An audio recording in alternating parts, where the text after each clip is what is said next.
Along and we'll get into the meeting. So firstly, can we ask Councillor Kingy to say karakia, please?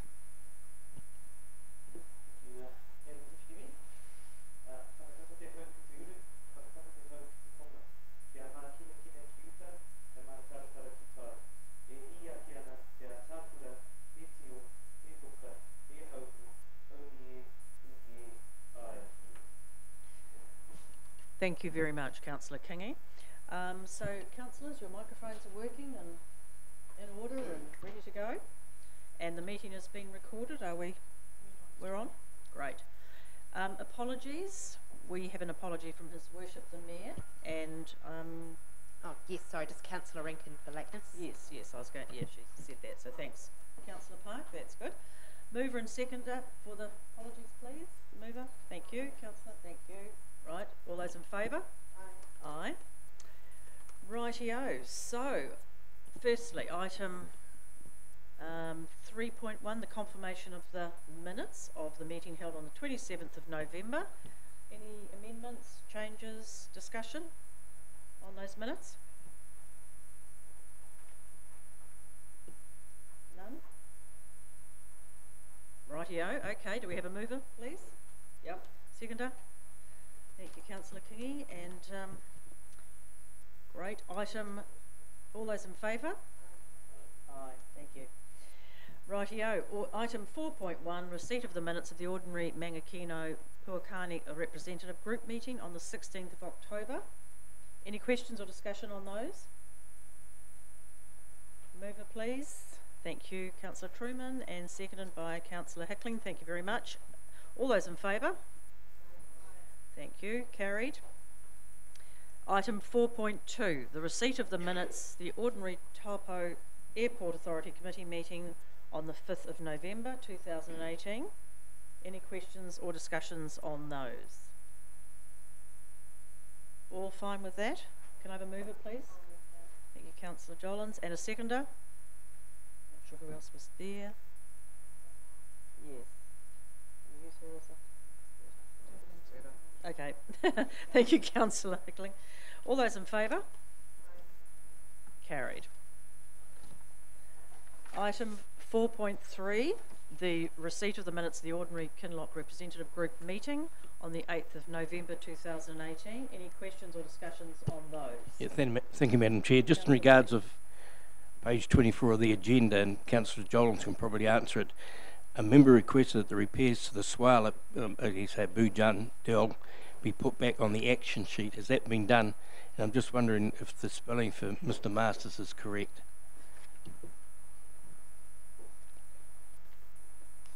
Anyone offer anything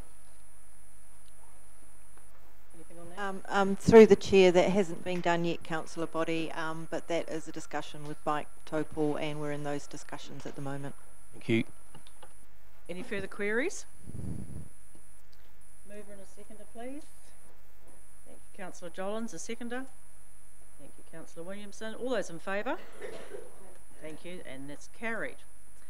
Item 4.4, receipt of the minutes of the ordinary Emergency Management Committee meeting on the 12th of November. Queries or discussion on those, please? Madam Chair, thank you. Councillor Park may be able to answer this. I just need an explanation on page 30 in regards to GNS have installed 6 new data loggers. Is that in regards to picking up volcanic eruptions, or what's the idea behind those? Through the chair, if I can refer to Mr. Fox, I believe it's to do with some studies on the national park itself. Yes, Madam Chair, it is to do with studies on the mountains. It's also to do with seismic work as well, so it very much in that space. Actually, while you're talking about that today, we're actually doing the GNS study on Ipawa. That monitoring program's kicked off today as well. Mr. Fox, has this got any relationship to RAL's funding? No, not at all. Not at all. Okay, thank you. Any further queries on these minutes? Mover, please. Thank you, Councillor Park. And a seconder. Thank you, Councillor Kingy. All those in favour? Aye. Thank you. Carried. Item 4.5, Turangi Tongariro Community Board meeting on the 13th of November 2018. Any queries on those? Madam Chair. Maybe Councillor Kingy or Councillor Stewart, in regards of the RAL-based shuttles from touring, are they going to continue? I've heard some stories that there seems to be some doubt about whether they are or aren't. It's depending on central government and some funding that has been put in for or is going to be put in for as to where the shuttle service can go, and further discussion still about where they would be. It's nothing set yet. Yeah. Could Mr. Reid make comment, Madam Chair? Sorry, Councillor. I think it's possibly two separate issues. I think you're talking about the current service that goes. Are you talking about currently now? Service was part and parcel of our giving money to RAL. Yep. But I've had a comment from touring that they may not be continuing. No, that's not. So, as far as I'm aware, they will continue. The conversation at the moment is around NZTA subsidy. So it's the same as Ruapehu did. That's the conversation to get some consistency around the mountain in terms of transportation. Thank you for clarifying that. Any other queries? Mover for those minutes, please. Thank you, Councillor Tirangi. Yeah. Surname for a minute, Stuart. Bit of improvisation. A seconder, thank you, Councillor King. All those in favour? And that's carried, thank you. So, item 4.6, receipt of the minutes of the ordinary Fencing, Roading, Reserves and Dogs Committee meeting 20th of November. Queries? Thank you, Councillor Park. Actually, it's just more of a statement, and I was really disappointed that we, as a member of this committee, this meeting was held on the 20th of November, yet the following week, like 7 days later, the front page of the Taupo Times relitigated a story which was in fact put to bed while that journalist was in the room a week before. So I'm just really disappointed in the Taupo Times reporting of this issue. It was completely sorted, everyone was on board, and then they sort of just gave the story legs beyond its settlement. So very disappointed in the local media. Has anyone had any discussions with them about it? Probably a good idea to express your disappointment. Any other comments on that meeting, on those minutes? Yes, Madam Chair. I think I need to bring the attention to the committee. I was contacted, it's over the Waipihihi replacement trees issue, and obviously we went through a whole process there and finally approved option A1, which was to replant with dogwoods on both sides of the avenue. I've since received a phone call from Chris Horish, who was quite disappointed because he felt that the committee had made a decision to replant the beech trees that was removed, and that the dogwoods were on the south side of Waipihihi Avenue. I did refer him to the resolution and the plan, and the plan did actually state that the dogwoods would be planted on both sides of the avenue in the gaps which the birch trees was removed. So I'm just bringing it to the councillor's attention that there's still obviously concern from some of the ratepayers that, yeah, so whether we do get that response from them, the resolution stands as far as I'm concerned. Through you, Madam Chair, I've also been approached in the last 2 days by a number of residents around the species of tree. So I've asked them to put that into writing to me, and then I'll bring that forward through the appropriate channels. So we'll make sure we address those at the same time. Okay, thank you. Right, thank you. Any further queries on those minutes or discussion? Okay, do I have a mover for those? Thank you, Councillor Hickman and Councillor Body, thank you. All those in favour? Aye. Okay. Now we have a just a move around of the agenda, and we're going to go straight to item 5.7. Because we have people in the room in attendance, so we'd like to accommodate that. So the Whareroa North private plan change. Thank you, Nick. Welcome. Good afternoon, councillors. I'd like to introduce Jeremy Williams, for those of you who have not met Jeremy. Jeremy, for his sins, once spent some time working at Taupo District Council with me. Now he's a consultant planner who we brought on board to assist with the processing of the Whareroa plan change application. So for all intents and purposes, he's acting as a council planner in this process. The item you've got before you is relatively straightforward. We're not looking to discuss the merits of the plan change at all. We're simply looking for a delegation for a particular process decision. So I won't labour it. What I did want to emphasise, though, because it doesn't really come through the words, is just to note how well the applicant has been working with council officers during the duration of their development of the plan change.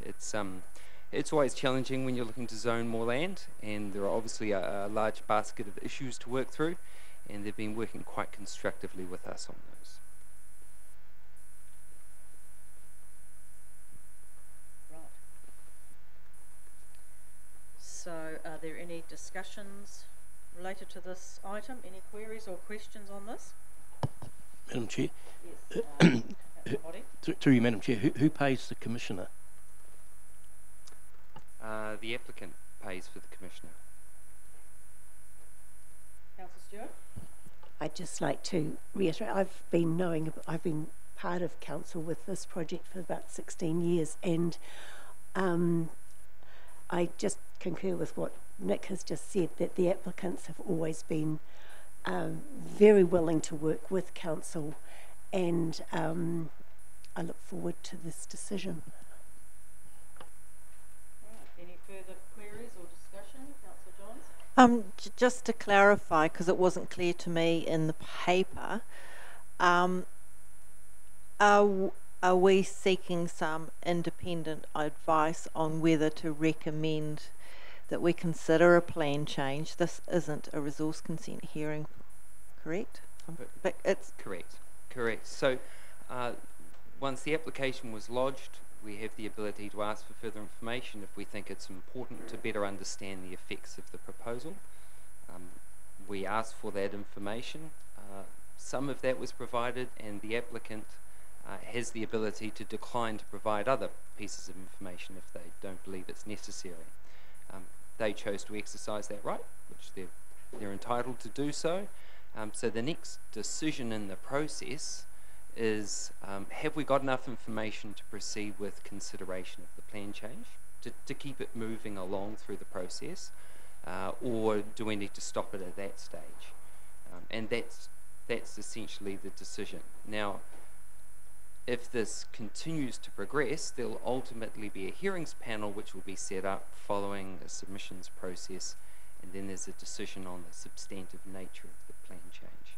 But at this point, it's simply a question of, do we have the sufficient information to proceed? without going into too much detail, could you clarify what you consider as significant that we have to go through this extra step? Normally what happens, and bearing in mind this is the first private plan change which we've had lodged, but if you relate it to a resource consent process, which is very similar, normally when an applicant is asked for information to better understand a proposal, they would provide it. And once it's provided, you just progress with the processing of the application. In this situation, that information is not provided, which has raised some questions about whether there's enough information to make a decision on the application.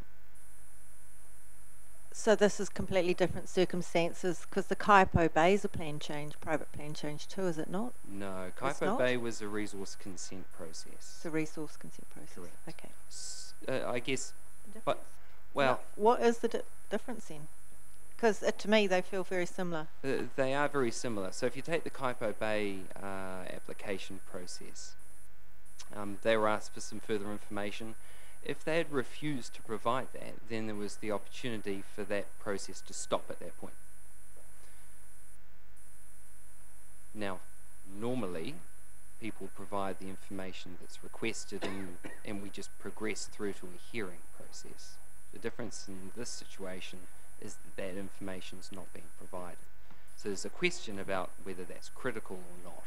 So someone's got to make that decision about whether that's critical or not. And if the independent commissioner was of the mind to decline it, it could still go to the Environment Court? Correct. So, Councillor Hickley. Yeah, I've been involved a little bit with this development through the structure plan or the plans of Turangi. And I've felt the people have always supplied the information. I'm a little bit surprised that they've not. Sorry. It's on. Okay. So I'm a little bit surprised that they're not supplied it this time, because through the 16 or so years they've always been very forthcoming in the information.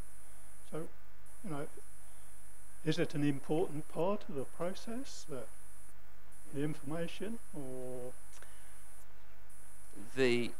From an officer's perspective, we believe the information is critical to understanding the effects of the proposal. Now, we're always conscious that people have different perspectives, so we sought some independent legal advice from Simpson Grierson. We essentially put the question to them, is what we're asking for reasonable in the circumstances? And is it critical to understanding the effects of the proposal? Their advice was yes, it is reasonable, and yes, it is critical to understanding the effects of the proposal. So having taken that advice on board, we think there's a decision which now needs to be made, either by yourselves or someone you want to delegate to, around whether that is in fact the case, whether that information is critical to understand. I suppose the next question is, how important is it for an independent commissioner, or is perhaps some councillors capable of making that decision? If I can just clarify further from what Nick's iterated there, is that they have provided information. It's just not to the position what we've requested. They believe there's a disagreement, I guess, in terms of yes, that's right. So it's not like it's a flat refusal. There's provided information. We just disagree about whether that actually satisfies the question that we've asked. So, Madam Chair, maybe I can help as well. So there's clearly a disagreement, and I don't want the team to get too far into the detail of explaining that now, because from a natural justice perspective, the applicant would also need the opportunity to talk to it. So that's why this paper is very much around the principle. In terms of that principle, you note that you've actually delegated the decision making to myself. However, I don't feel that I can exercise that delegation at the moment, because I have a predetermined outcome, and I've been in discussions with the applicant and with my officers. So this is where we've thought a independent decision maker with appropriate RMA experience is the safest way, not only for ourselves but for the applicant as well. So it's a very clean, safe and secure way of working it through. It's fair to say that the applicant initially was uncomfortable with that and contacted me saying, why aren't you making the decision yourself, Mr. CEO? I explained that to them, and I think there's a level of acceptance around that. Thank you. Councillor Kingy. Just a couple of questions.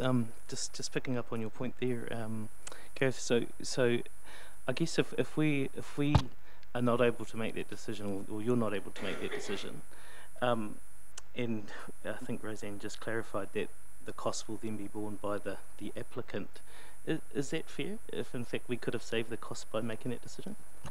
There's a cost anyway, but it's in the context of a private plan change, it's a very minor cost. Okay. This is something that's likely to be done on the papers. We've probably spent more just talking about it now, to be honest. And I think the private plan change deposit is $10,000, I think. So it's a significant, expensive process, and they're aware of that. Obviously, that's part of the development cost. In terms of that RMA part, this would be a very small percentage of the overall cost. Okay. Thank you. And I guess the other thing isn't really a question. I guess just a comment from me. Just supporting what Councillor Stewart said. This has been on the table a little while. We had a discussion about Whiririro some months back.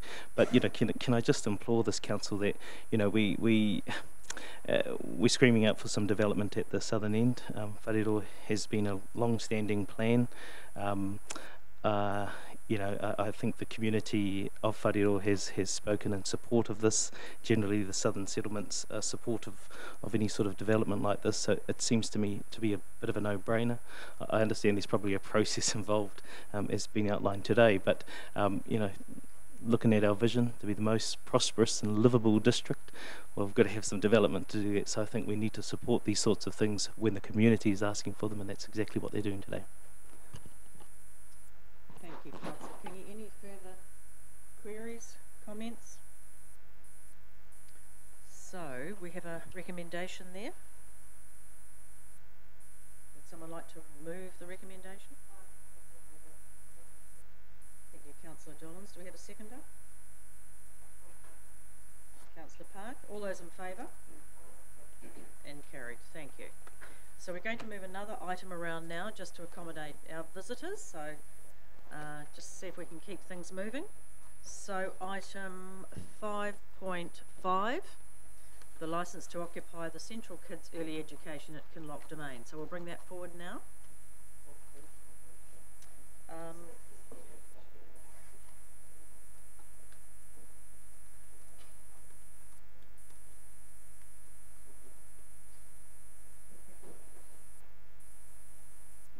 Welcome, Nathan. Gareth. Right. Floor is yours. Thank you.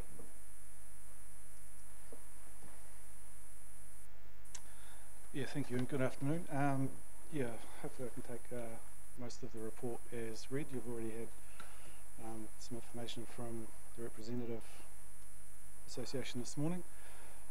They carried out their own surveys on the town. We are a little bit hesitant to accept those 100% at face value. We accept that there is a large amount of the community that does want this, but we have some reservations about how that surveys and what they've done would compare to what council would carry out. We would just, from an officer point of view, we just wanted to point out the risks associated with accepting the applicant's survey as opposed to perhaps an independent council on so that. Can you outline the downside if we didn't go out to further consultation? So Kinloch is a community that is extraordinarily interested in what happens, and given what has happened in the past, we would just want to be 100% sure that we covered all aspects and everybody that had an interest in the hall and all the future outcomes. Yes, Councillor Stewart. Sorry. Yeah, I feel that they have done some surveys, but also if the kindergarten lease is only for times that the hall is not used at the moment, then, and it's a 12-month trial, I can't see that there should be too many issues with the community because it's only being leased when the hall is not being used.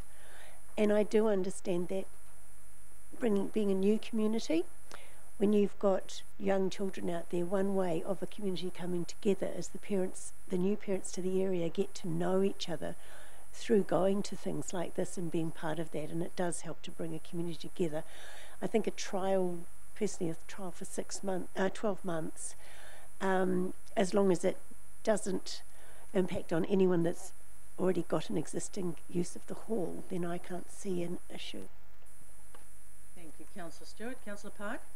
Through the chair, I actually didn't give the surveys any weighting at all because, like you say, they're not the official consultation process. But I mean, we don't really go look at survey information for any other licences to occupy in certain spaces like this either. I would have thought so. Like Councillor Stewart, I think that this deserves a chance. I mean, they've still got so many hoops to jump through with meeting Ministry of Education requirements, Ministry of Health requirements, the health and safety around it and everything else. So Kinloch is growing, and it is different beast from different communities of interest we have had to deal with before. So I'd like to support them initially. I don't know whether saying to the Ministry of Education it's a trial of 12 months when there could be some investment of monies needed in the space, but I think that we need to give them a go and enable a community to be more prosperous and livable, in correlation with Councillor King was saying before. So I wouldn't get too hung up on the survey part of it. No, we certainly don't deny that there is merit to the application. We just wanted to highlight the risk of doing so, given that there is a technicality in the management plan which isn't 100% clear that allows us to approve this licence without going out for public notification and consultation, which other licences and leases you have to do on reserves. Any new licence or lease on a reserve, on a recreation reserve, you do have to go, unless it's anticipated for in the management plan, you do have to go out for public notification. So we just wanted to make you aware that we are not necessarily bypassing that process, but ordinarily that will be the process that you go through, and that even though technically it's not necessarily necessary in this case, it is a pretty unique situation in that area.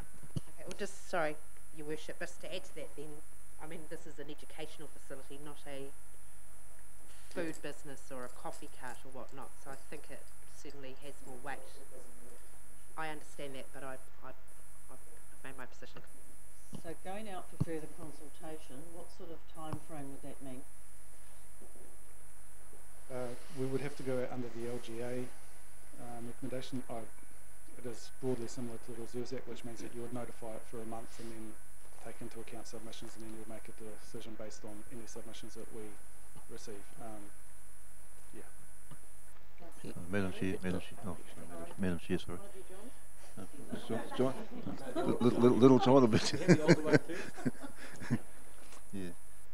Yeah, respectfully, I support, but pretty much support Councillor Stewart and Councillor Park's commentary, and respectfully to, obviously Kinloch Community Association survey, we are the decision makers, and also I think the recommendation brought forward by Nathan is defendable, given his reason he's given is defendable, because of we are here also to make his decisions. But having said, I think I would still support, given there's been a thorough once been going back communication with the seems like a large sector of the community, and it's gained a lot of support. I would pretty much support a trial period of licence occupied for 12 months.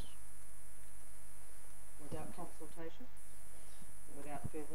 Without further consultation, yeah. Thank you, Madam Chair. I mean, the Kinloch Reserve, Recreation Reserve Management Plan talks about the ability to lease the hall out there, and what I find fascinating is that we have a community off their own butt, so to speak, that are prepared to get out and attempt to do something for their community, and I think that should be supported. So, like the previous councillors here, I would certainly support the 12-month, and let them get on and us get on with it. So I'd vote against the recommendation of council staff. Any other comments?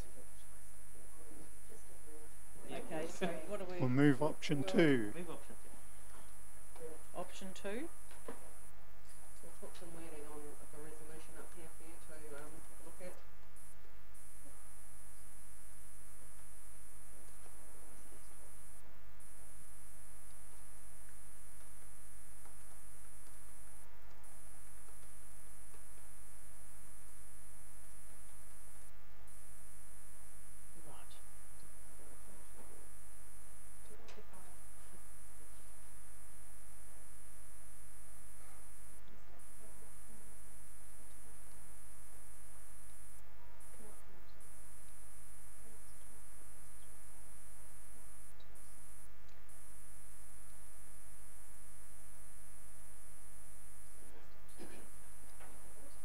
Does that look right?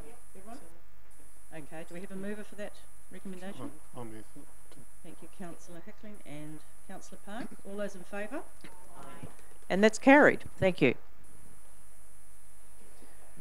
Right, now we're back to 5.1, which is the Aerosmith Avenue Emergency Works Unbudgeted Expenditure item. 5.1. Where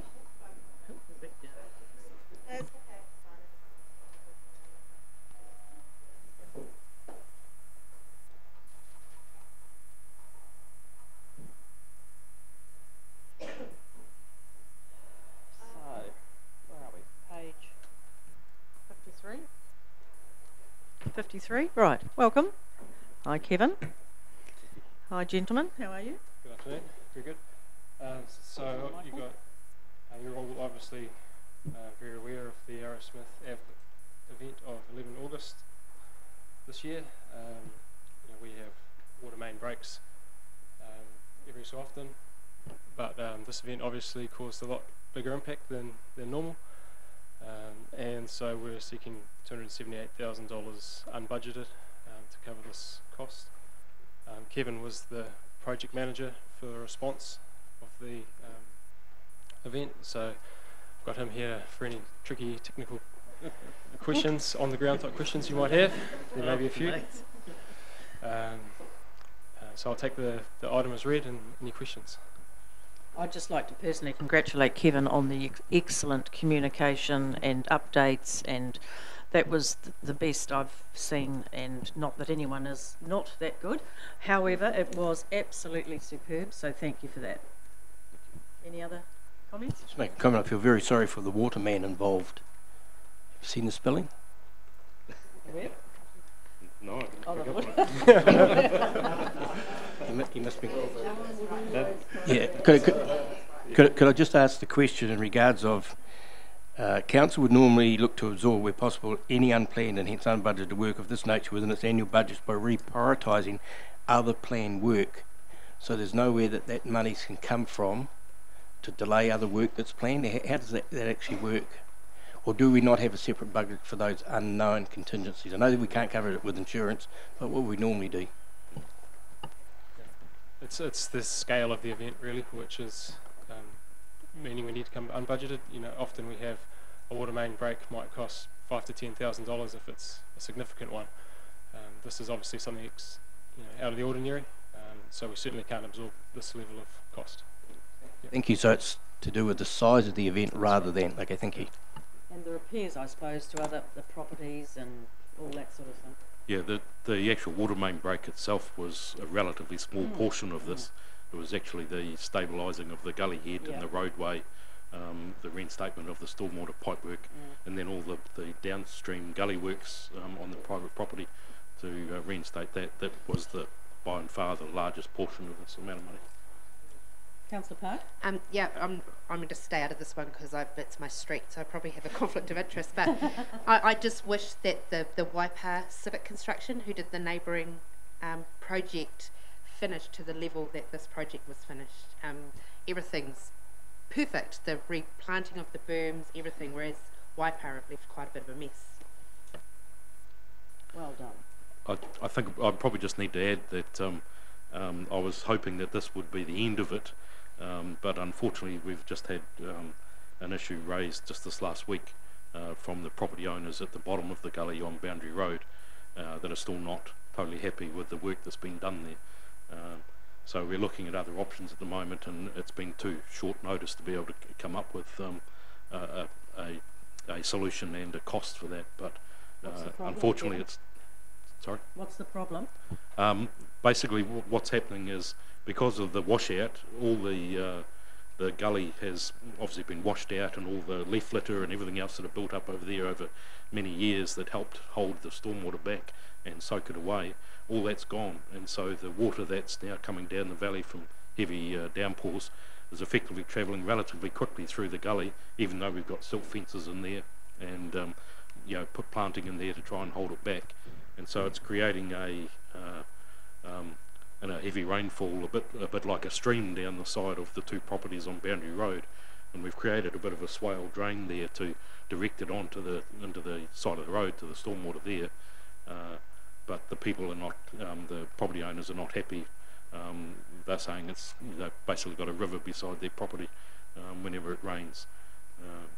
And so we're just looking at what options we've got to try and appease them. One would be to put some sort of catch area and a pipe, stormwater pipe through down the boundary of those two properties to direct the bulk of the flow there. To someone else's place. Well, we've looked at whether we can pipe it directly into the stormwater pipe, but unfortunately that pipe is not capable of handling the flow, and so the other option is then potentially there's a gully, and I'm a little bit vague on this information yet. Graham Jackson's been working on it for me, but there's another gully just a bit further down which is council owned, which is a stormwater gully, which potentially we could pipe it to there and better handle the overland flow there. But as I say, I'm a bit vague on details at the moment. So you're dealing with the property owners directly? Yes. Yep.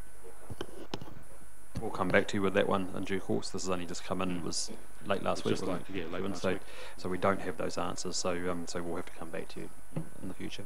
So, sorry, through the chair, this is just, it's in that stage after the work has been done. We're a little bit vulnerable from these heavy thunderstorms that we're having right at this time. Yep. Plus the vegetation hasn't taken off. So it's just in this time period, 6 to 12 months, till we get something there that we do have these issues, and they are real issues when you see the water flooding down there. Right. Any further queries? So we will be hearing more from you. Afraid so. Just through the chair, I can appreciate we can't really, we don't know what we don't know about that second part of this, but is there if we're approving unbudgeted expenditure, is there a way to, well, I mean, we don't really know what the cost is going to be, so you can't sort of capture a cost in this, it'll have to come back as a separate item, is all I'm saying. Like it could just as a matter of efficiency and timing and whatnot. Yeah. So I think at the moment we don't have any understanding even of what the solutions are. We haven't done the work to figure out, you know, where the water could go and therefore how much that's likely to cost. So it would be too early to allow a contingency, I think, for that. It's one of those things that we'll just have to work through and bring back to you in the new year. Madam Chair, could therefore ask, with additional following up expenditure, what budgets can we fit that out from? Existing budgets. I appreciate there's unbudgeted at the moment. If you follow through what we've actually said about was it the carryover or whatever, so there's got to be some answer. So through Madam Chair, I don't know, because we don't know what the solution is, and so therefore we don't know how much it's going to cost. If it's a $5,000 or $10,000 solution, like what Mike said before, then we're likely to be able to find that within existing budgets. If it works out to be a $50,000 or a, you know, who knows what that figure is, then that might be a different discussion. So all I'd say is we mentioned this to you today. We laboured whether we would or not, and we decided we would, so that it wasn't a surprise when we came back to you and you said, why didn't you raise this then? But we really have no idea of the scale. Yeah, understand. Yeah, and thanks for bringing it to our attention. It's better to be forewarned. Any more comments or queries on that? Through the chair, just a quick question. What's the issue regarding insurance for matters such as this, considering it was failure of a water main? So it's Madam Chair, when we talked about this quite a bit, you'll remember we don't insure underground assets. Madam Chair, the Chief Executive is quite correct. Underground, we don't have insurance for, so at all. Sounds like it was going over the ground. Just looking for an angle. Exactly. There's always an answer. Any further queries or comments? Okay, so we have a recommendation there. Council approves unbudgeted expenditure of 278 plus GST. Cover the costs, including addressing the Arrowsmith water main failure and the subsequent damage caused. Do we have a mover for that? Thank you, Councillor Stewart, and a seconder. Thank you, Councillor Hickling. All those in favour? And carried. Thank you. Item 5.2. AC Bars Hydroslides Replacement. Welcome, Gareth and Daniel.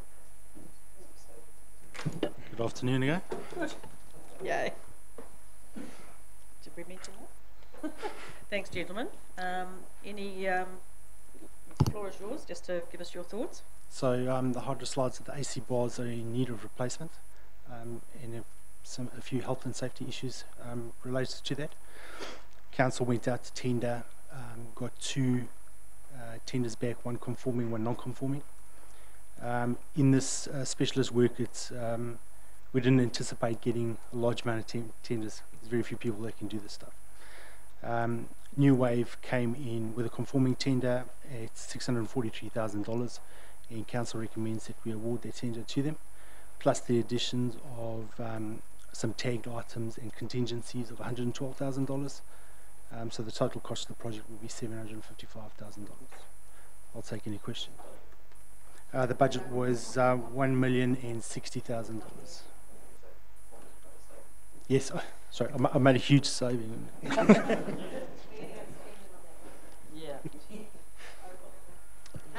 Just through the chair, just in regards to, I remember we got walked through the complex with the previous manager, Nigel, and shown the actual health and safety concerns of the slide, and so I was definitely, certainly, and as a mum or as a councillor, an advocate for this getting done sooner rather than later, and brilliant to see that it has come far under budget, and we all know they're not pots of money that can be swapped, councillor body, so I think congratulations on that. So I'm happy to move the item.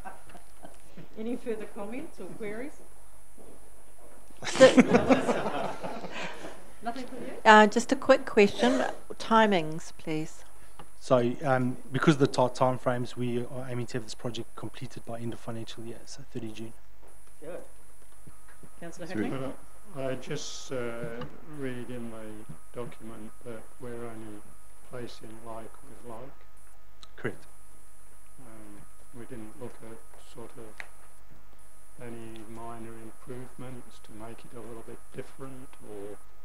So without talking out of turn, there might be a few improvements, as in the colours or something. But talking to the stakeholders, the slides were actually really acceptable. Okay.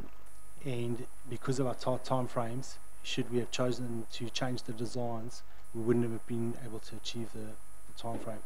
In health and safety, we'd rather push forward for like for like. We did think about, through Madam Chair, we did think about that, particularly with the budget, when it came in under budget, and we thought, what else can we do? But again, went back to what are the stakeholders saying, they were happy with what it was, and the project in the LTP was to fix it from a health and safety perspective, hence that's why you've got what you've got. Do you want to try them out, Councillor Hickling? You want to be the first one? Any other queries? Sorry. Yeah, Madam Chair. I think Gareth probably answered my question. Now, how many tenderers were there, Gareth? Or there was a range of... So there's just two. One conforming, one non-conforming. Oh, okay, thank you. Okay, so we have a recommendation. Who'd like to move the recommendation? Councillor Park, seconded. Councillor Rankin, thank you. All those in favour?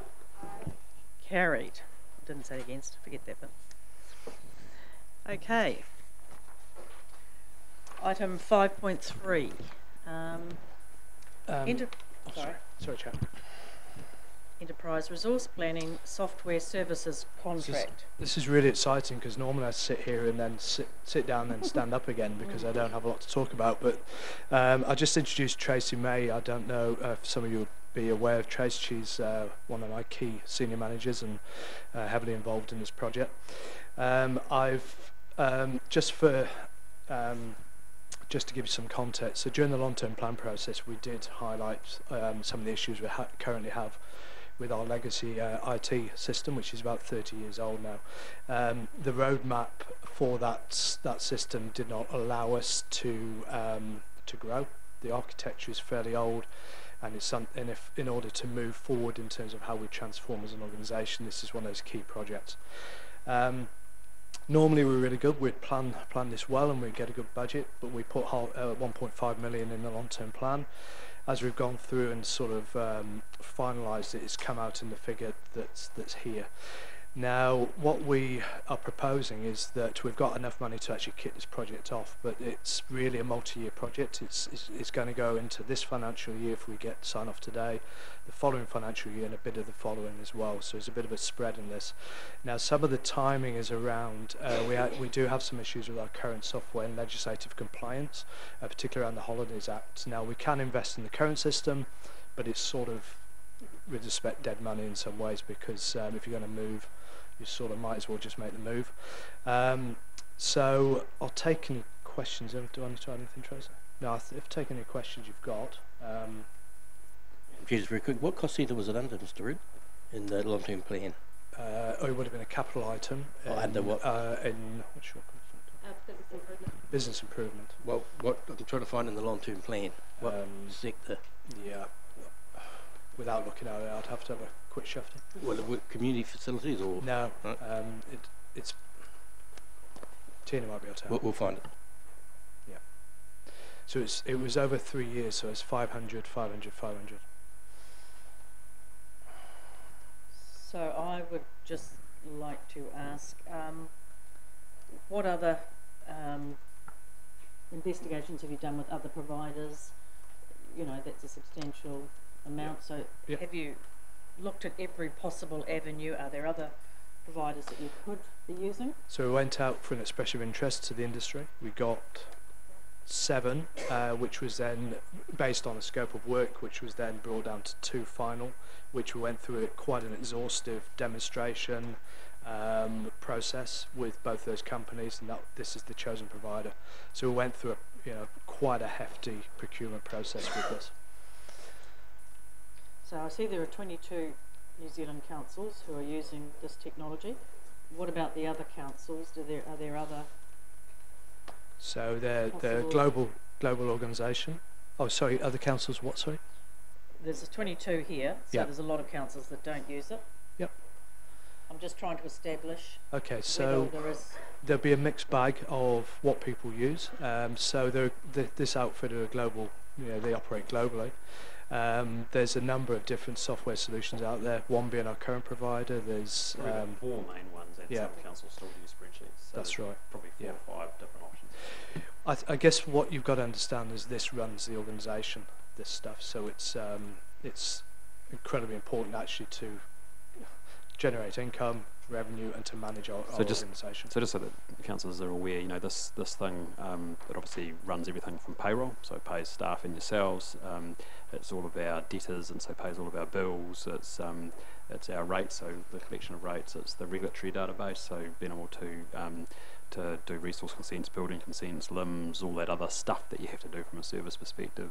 Tracy, help me out. It's just about everything that we do as a council. Yeah, through you, Chair. It is our core system. It manages our customers, our properties, and our relationships. So quite a pivotal project to move us forward in terms of the organisation. So the current system, as you mentioned, we've been on that 30 years. It does have about 20 people on that. We are one of their, or if not their largest customer, so a lot of smaller councils run on that. And we have, like John said, it's sort of grown to the length of what we can do with that current piece of software. So this is quite a pivotal one. We have customers expecting, to deal with council in a hell of a lot of different ways now. So we need to move forward or be left behind. So I understand that we're not using this currently, Technology One. Have you discussed the use of it with any other councils who are using it? Yep, a number of councils. So on Friday we were in Rotorua, where they use Tech One. So this is not an easy decision, big decision for this organisation. We've spent a number of months doing due diligence on this because it's a big decision for council, not for yourselves in some ways except for the money, but in terms of how we operate as an organisation. It's a big change for us. So of course we've done a lot of due diligence. Actually, we'd still continue to do this afterwards because there's a whole lot of contractual stuff and and legal stuff that we actually really need to nail down. Yeah, just a couple of questions from me. Mr. Green obviously had identified with us that this is a catalyst project to move this council forward. I did have a couple of questions. Obviously cost is one thing, but business interruption and potential risks of changing to a system do create lots of exposure for us. In terms of the business case that you've put together, what are the key areas of risk for us with this new system being implemented? It's always How are you going to mitigate it? Well, it's all going to be about people and change. So we intend to bring people in to manage that change. We need a good, strong project manager. We also want to have a relationship with the vendor where they sit as part of what we're doing. So we're not having to ring up someone in wherever. They're actually sat in the room. So we're really conscious of this, and we're really of the risks around this because there's been a number of high-profile software changes out there, but there's always two sides to the story. So what we're the great position we're in actually is because other councils have rolled this out. We're Magpie, and we're taking a lot of information and being able to collate it and see actually where the main risks were, and a lot of it was scope change. You know, we're scope change, so, and that's what tends to happen is people go, oh, we'll bolt on this and bolt on that. We're really clear that's the scope we're going for, and we're not moving. So I think in terms of mitigation, reducing scope change and good strong project management. It's probably customisation is the main thing. So as you go through the business, there's and I'm no expert on this, Tracy certainly is, but there's a bit of product, a bit of kit that you buy off the shelf, which you have to align your processes to. The temptation from the business is to turn around and try and change that bit of kit to model what you're currently doing, your current process, which the moment that you do that, it adds cost, but it also adds a whole lot of risk around it, because then every time that something changes, a bit of legislation, you have to get it rebuilt, customised for you. So that's really the big risk, and the risk of that is us as a project team being really clear that we will change our processes rather than change the system. Alan, did you have a comment? Yes, through the chair. Just to clarify, this is not unbudgeted expenditure. We've got $1.5 million in there as far as the project to implement, and post that we will reduce the amount of costs we have to pay to our existing software provider, so those operational costs in years 3, 4, 5 are funded by the savings in what we're currently paying. So there is nothing in there that is not unbudgeted. Thank you. Councillor Hickman.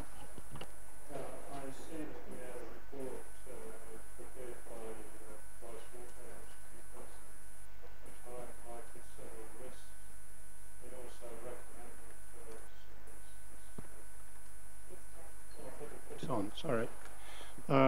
It also recommended some of the changes too. So, yeah, I don't know whether you want to expand on the Pricewaterhouse report or. So the PwC report was pretty broad. We looked at the whole of our organisation, and so this is part of it, one of the tools. Yeah, it did highlight some risks. It highlighted some risks around the architecture. Going forward, look, we can still produce rates, notes and all that sort of stuff, but if we want to move forward, reduce the complexity of our IT system, we've got to move from our current provider. It's one of those long-term investments that we have to make. We've been with this company 30 years. We're not seeing a shift where we need to be. I think you've been exposed to it in the past. It's not changed much from when you were using it. Tracy, so it's about how do we set ourselves up for the future. I was wondering whether Tracy just wants to highlight some of those risks that are there, some of the challenges that are there at the moment with the current system and everything else that's bolted on around it. Absolutely. So over the years, with our current provider, we have got limited to what we can do.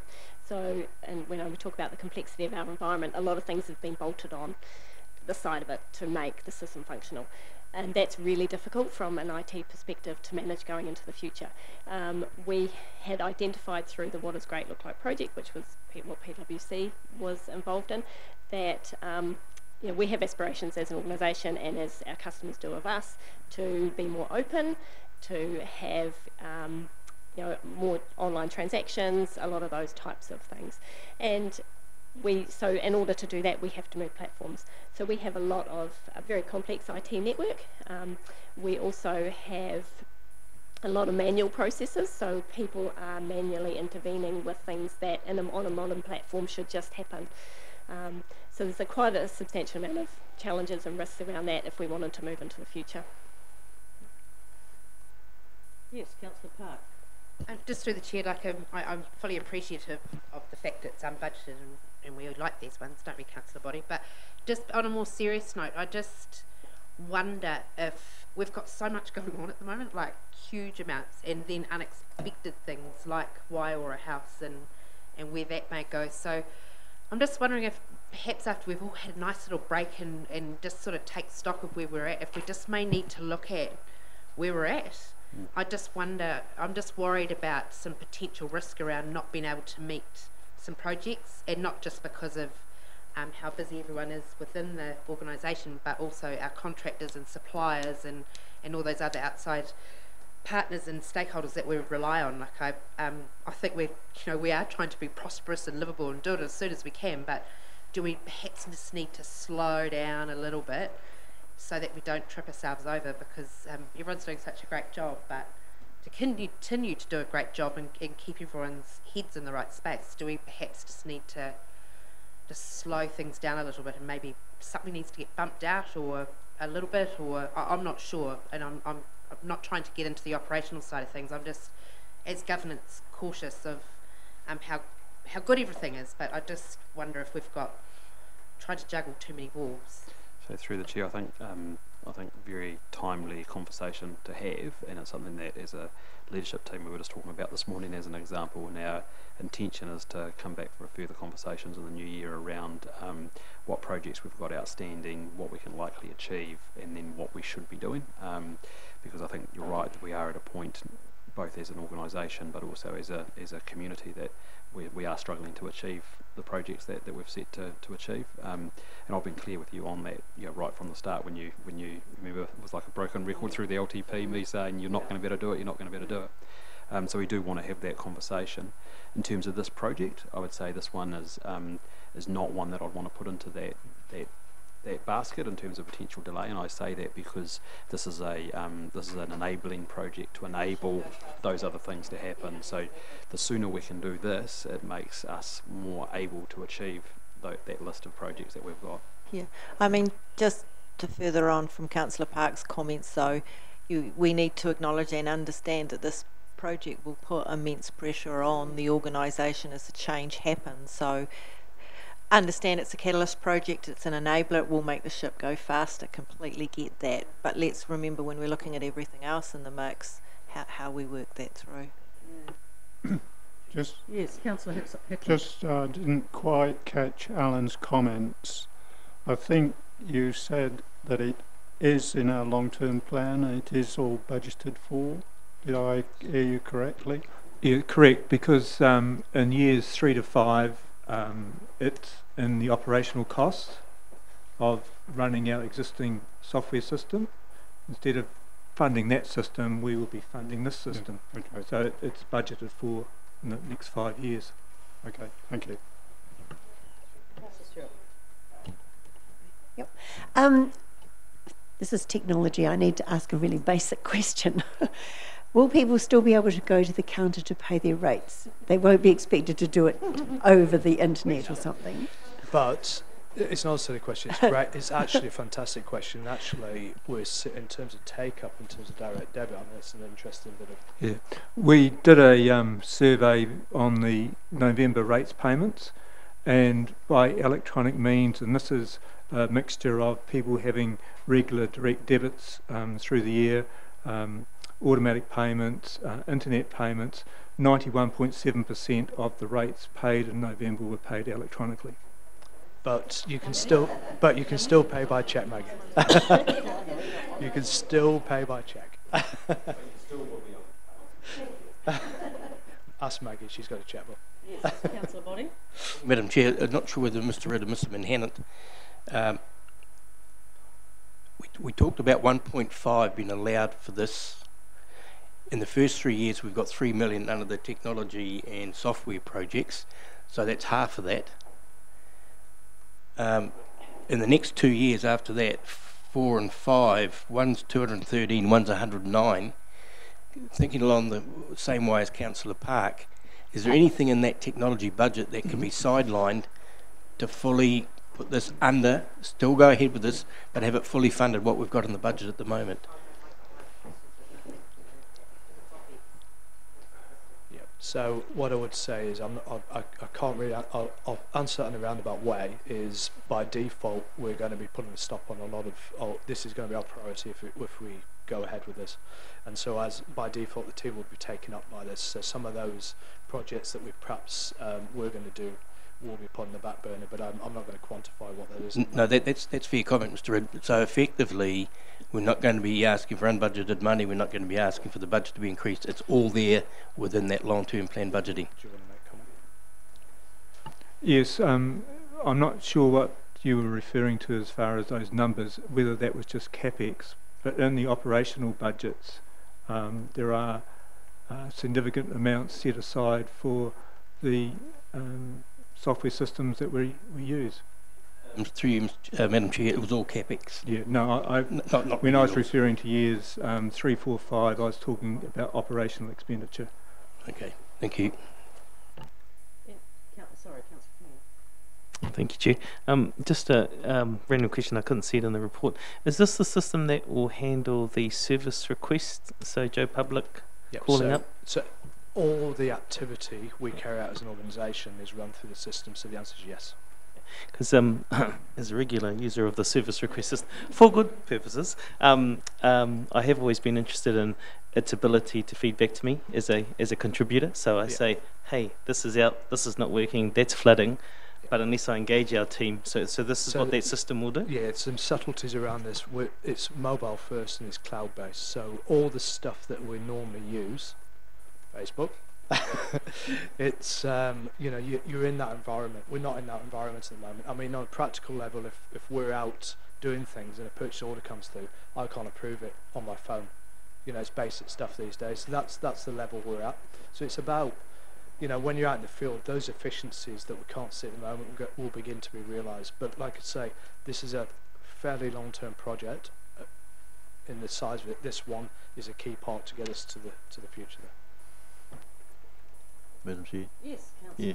Yeah, I'm happy with all the conversation. I think this is one I'm happy to support the recommendation, not one we can muck around with or defer, so I'll move the recommendation. So you're moving the resolution? Okay, and seconder? Thank you very much. All those in favour? Against? Carried. Thank you. Just a comment on that one, you've probably made a few people happy, but the same people very scared, because there's a massive project you've just approved for us internally. Okay, item 5.4.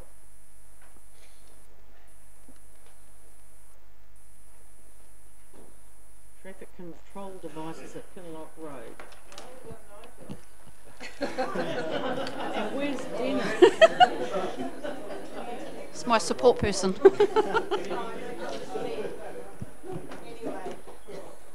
So who's going to comment?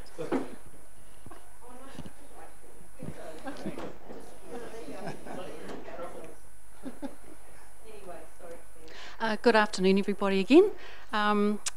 This normally goes through our FRED committee, but due to the consultation taking a little bit longer than we thought, we missed the deadline for the last FRED committee, hence we are raising it here.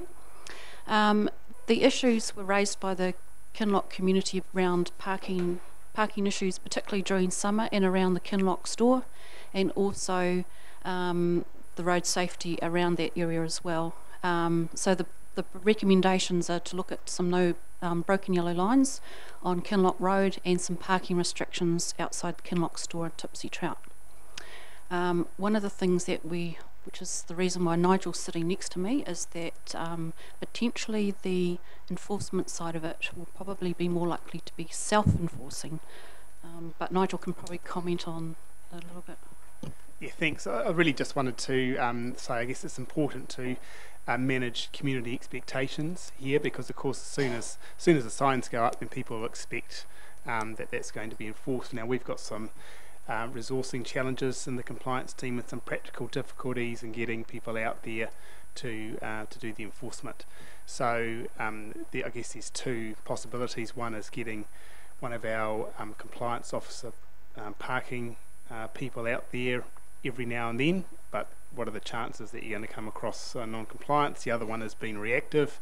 The chances are when you get out there that those people may have moved on anyway.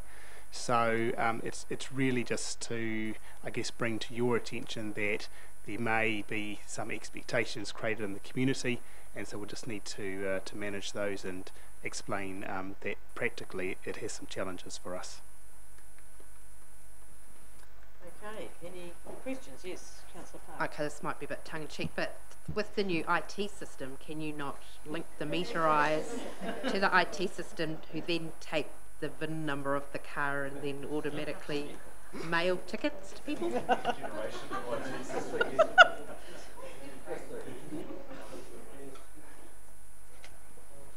Did you want an answer? Yes, Councillor Hickley. Yeah, I just noticed in the formula there to install 4 at 30-minute parking restrictions and 4 at 120. I just 120 minutes seems a long time. That's just opposite the shops, isn't it? Through the chair, when we consulted with the Kinloch store, they were requiring some shorter term parking so people can pop in and get an ice cream and a coffee. And Tipsy Trout wanted a slightly longer period where people could actually have lunch and a meal. I just thought the more moving of the traffic would be a little bit. Isn't it halfway through your dinner, Barry? We had 10 minutes today. And just like to say, without having the compliance people there in Turingi, I think we've only got one lot of traffic parking restriction outside the bakery, and it's self-monitored and it seems to work all right.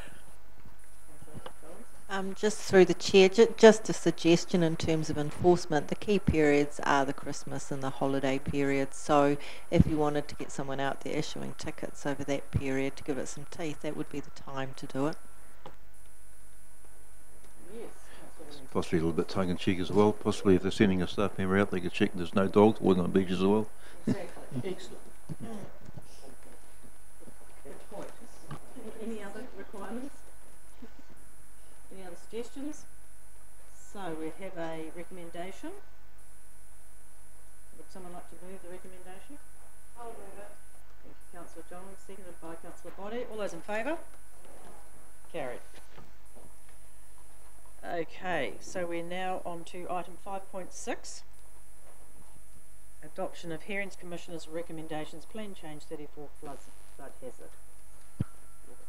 Just through the chair, I won't vote on this item because I was a commissioner on the hearings panel that's making the recommendation for you guys to make the final decision. So I'll sit out on this one. Thank you. Thank you, Sue. Welcome. Good afternoon. Thank you. This is another milestone in the very long flood hazard plan change journey. We had our hearings of submissions in late October, and now the hearings panel have released their decision. Essentially what you need to decide is whether you want to adopt their decision or ask for further information from the hearings panel or rehear the submissions. Right. Councillor Body. We had a phone call on this morning. Our whole exercise was peer reviewed, wasn't it? Yes. Yeah, thank you.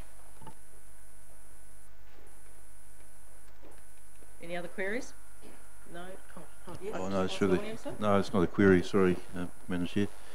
Just want to commend Sue and Hadley and Nick and the team that a few of us were part of a working group, had minimal input into it, but we're good listeners. No, we just congratulate you on the whole outcome of this, and I think Councillor Body and Councillor Stewart at some stage were part of a working group in the early days, and we were very impressed with the whole way this was tackled. Yeah. Councillor Maggie Stewart was very pleased she was able to put an ensuite onto a bedroom or something, was it? That was a major breakthrough.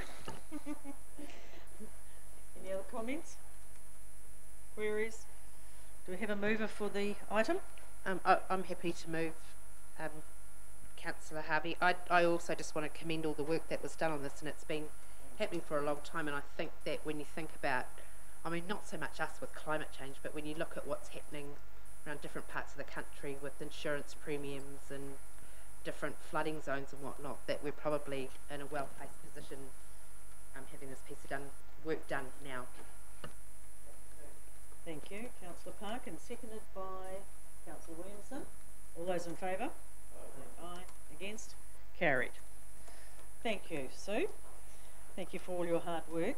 Through the Chair, Madam Chair, just perhaps note Councillor Jolin's role in this and making part of the judgment. Yes, right. Is your role in that as well? Absolutely. Thank you, Councillor Johns. Okay, so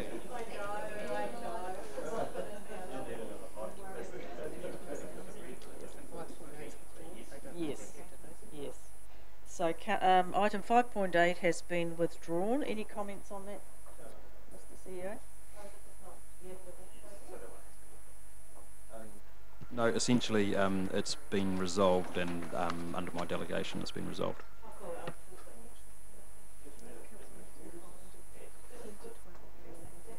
As a school? Or right. Okay, item 5.9.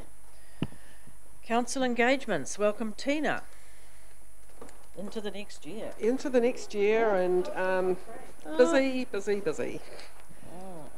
There's just one more to add on to that. I think you've already been circulated the meeting invite, so that's on the 5th of February, so that'll be a workshop on the cultural precinct, and followed by a council meeting to hopefully make a decision in terms of result of that workshop. So there's to be added onto that list. Right. Okay. I'm still looking for. Oh, there it is. Haven't had it yet? Okay, well, it will come out very shortly, and we also have a reserve date of the 11th of February as well, so there'll be a few more dates popped into your diary. Actually, just as a matter of interest, I spent probably half an hour filling in my diary the other day when we had that huge list come through. Now, the month before we got the printed one with all the main meetings on, would it be more simpler to do that and then send those additionals as they come into line? Well, that's what I'm saying, but also include ones that we already had. So I'm just looking at a simpler way to handle it. That was all.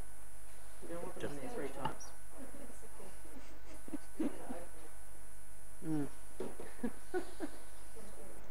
Any other queries other than that? And so we just have a recommendation that we... Yes, thank you, Councillor Johns. Thank you, Councillor Kingy. All those in favour? And carried. Right, now, that's the end of the council building, so we have a... Oh yes, sorry. 5.10 members' reports. Thank you for reminding me. Yes. Any reports from recent days? We did go over our discussions yesterday, very briefly earlier. Are we at confidence now? No, we're not. So we'll go over that briefly shortly. Anyway, any other reports? Just a brief one, Madam Chair. Councillor Park and I attended along with Gareth Green and Senior Management, Kevin and Brian, and a few others there at the Great Lakes Centre, the morning tea for the award for the winning the most beautiful large town award. It was attended by all the various community groups that were involved in keeping our town beautiful, so it was a very, very good turnout.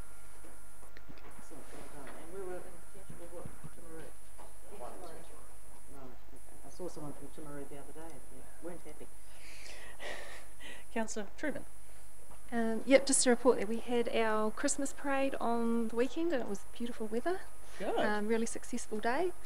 And also that this Thursday we're having a meeting with the local police just to find out what's happening over summer in regards to policing in Mangakino, because we've just sort of had one person and someone else part-time covering, so we're finding out what's happening for summer.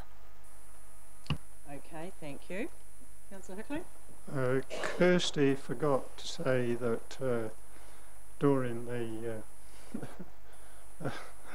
the judging, we was fed on cupcakes, so we had to judge them for their decoration, and we also had to taste them for the taste. Oh. So that went very well, actually. So it was. Too many of those, you won't go down the hydro slide. Yeah, you can see I've put a lot of weight on since Friday, can't you? But also, Mr. Red and I went up to this business opportunity between China and New Zealand, hosted by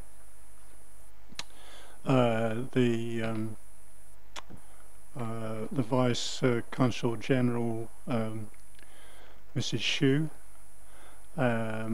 There would have been about 250 delegates at the meeting. We had an awful job of getting out of the car park, didn't we, John? like this, either side the car park. Yeah, it was interesting. We got a couple of mentions from the South Waikato people who presented, and also far north. There was 4 or 5 presentations from different business organisations, and yeah, it was quite interesting. There was a lot of very wealthy, I think, Chinese people there. Who hosted it? Sorry.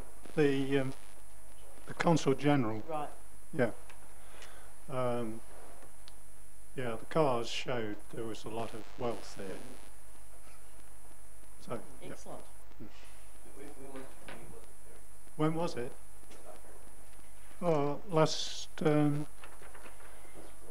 Friday in Auckland. Yeah. The West Coast, yeah. At a lodge. Thank you. Any further reports? Yes, Councillor. Sorry, one more. Just, yeah, I just want to thank the community. On the 1st of December, they put in they've been fundraising for a long time, but they put in the floatable pontoon at the Monkey Lakefront. Yes, it looks fantastic. Yeah. And then they've just secured another 8,000, I think, from pub charities, and they're going to put a slide on it and other things. So yeah, it's fantastic. Yep. Told on that one. Normally after school, the kids race to get into the library to use the computers. We've had no kids in there since that was open. Wow, that's fantastic. I'll put some books in there. Right. Any further reports? So we have recommendation that we receive the reports. We don't have a mover for that. Thank you, Councillor Stewart, and seconded by Councillor Williamson. All in favour? Aye. Carried. Thank you. So with that, we close the meeting. No? Move into confidence. And I have a mover. Thank you, Councillor Johns, and seconded by Councillor Hickling. Right, thank you.